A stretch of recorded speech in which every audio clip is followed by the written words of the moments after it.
ಅಲ್ಲೊಂದು ಯುದ್ಧ ಭೂಮಿ ರೆಡಿಯಾಗಿತ್ತು. ಅವರೆಲ್ಲ ಮಿತ್ರರಾದ್ರೂ ಯುದ್ಧ ಮಾಡ್ತಿದ್ರು. ಆವೇಶದಿಂದ ಒಬ್ಬರ ಮೇಲೆ ಒಬ್ಬರು ಬೆಂಕಿಯನ್ನ ಎಸಿತಾ ಇದ್ರು. ಇದೆಂತ ಯುದ್ಧ ಅಂತೀರಾ? ಈ ಸ್ಟೋರಿ ನೋಡಿ.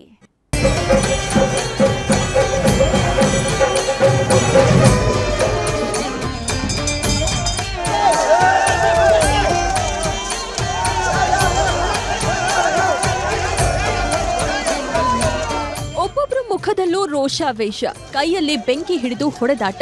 ನಾವು ಗೆಲ್ಲಬೇಕು, ನಾವು ಗೆಲ್ಲಬೇಕು ಅನ್ನೋ ಛಲ. ದುರ್ಗೆಯನ್ನ ತೃಪ್ತಿಪಡಿಸೋದೇ ಇವರ ಮೂಲ ಉದ್ದೇಶ. ದುರ್ಗಾ ಪರಮೇಶ್ವರಿಯನ್ನ ಮೆಚ್ಚಿಸಲು ಭಕ್ತರು ಬೆಂಕಿಯಾಟದಲ್ಲಿ ಮಿಂದೆದ್ದಿದ್ದಾರೆ. ಈ ಎಲ್ಲಾ ದೃಶ್ಯಗಳೆಲ್ಲವೂ ಕೂಡ ನೋಡುಗರ ಮೈ ರೋಮಾಂಚನವಾಗಿಸಿವೆ. ಕಟೀಲು ದುರ್ಗಾ ಪರಮೇಶ್ವರಿ ಜಾತ್ರೆ ಸಂಪನ್ನ. ದುರ್ಗಾ ದೇವಿಗೆ ಬಲು ಪ್ರೀತಿ ಬೆಂಕಿಯಾಟ.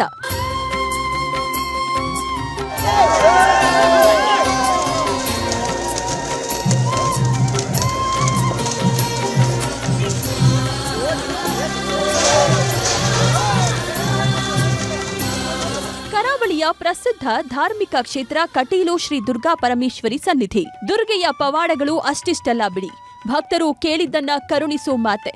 ಕಷ್ಟ ಅಂತ ಬೇಡಿ ನಿಂತ್ರೆ ಭಕ್ತರ ಕೈಬಿಡೋ ಮಾತೇ ಇಲ್ಲ. ದುರ್ಗೆಯ ಪವಾಡಗಳಿಗೆ ತಲೆ ಬಾಗದವರೇ ಇಲ್ಲ. ಇಂಥ ಪುಣ್ಯ ಕ್ಷೇತ್ರದಲ್ಲಿ ನಡೆದಂತಹ ಕಟೀಲು ದುರ್ಗಾದೇವಿ ಜಾತ್ರೆ ಅದ್ಧೂರಿಯಾಗಿ ಸಂಪನ್ನಗೊಂಡಿದೆ. ಈ ಜಾತ್ರೆಯ ಕೊನೆಯ ದಿನವೇ ಬಹಳ ವಿಶೇಷ. ಬೆಳಗ್ಗೆಯಿಂದಲೇ ಅಮೃತ ಸ್ನಾನ ಮಾಡಲಾಗುತ್ತೆ.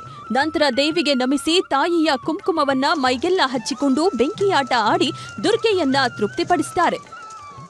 ಅವಭೃತದ ದಿನದ ಇಂದು ತೂಟೆದಾರ ಅನ್ನುವಂಥದ್ದು ತುಂಬ ವಿಶೇಷವಾದಂತಹ ದೇವರ ಒಂದು ಕಾರ್ಯಕ್ರಮ.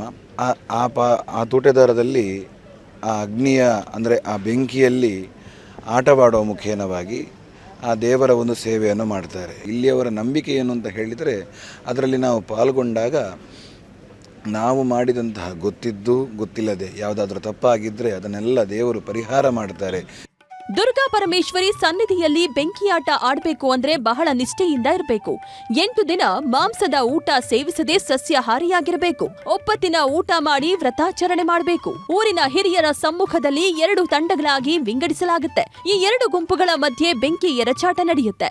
ಆದ್ರೆ ಈ ಆಟದಲ್ಲಿ ಇಲ್ಲಿವರೆಗೂ ಯಾವುದೇ ಅವಘಡ ಸಂಭವಿಸಿಲ್ಲ. ಯಾಕಂದ್ರೆ ದೇವಿಯನ್ನ ತೃಪ್ತಿಪಡಿಸೋ ಕಾರ್ಯದಲ್ಲಿ ದೇವಿಯೇ ರಕ್ಷಣೆ ನೀಡ್ತಾಳೆ ಅನ್ನೋ ನಂಬಿಕೆ. ತಲೆತಲಾಂತರದಿಂದ ಆಚರಿಸಿಕೊಂಡು ಬಂದ ಈ ಸಂಪ್ರದಾಯ ಇಂದಿಗೂ ಜೀವಂತವಾಗಿದೆ.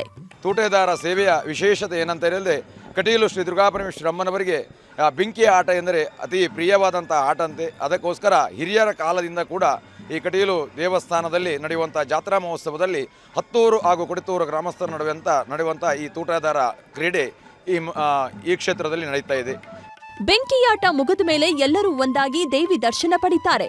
ಇಂಥ ವೈಭವದ ದೃಶ್ಯಗಳನ್ನ ಕಣ್ತುಂಬಿಕೊಂಡ ಭಕ್ತರು ಪುನೀತರಾಗಿದ್ದಾರೆ. ಕಿಶನ್ ಶೆಟ್ಟಿ, ನ್ಯೂಸ್ 18 ಮಂಗಳೂರು.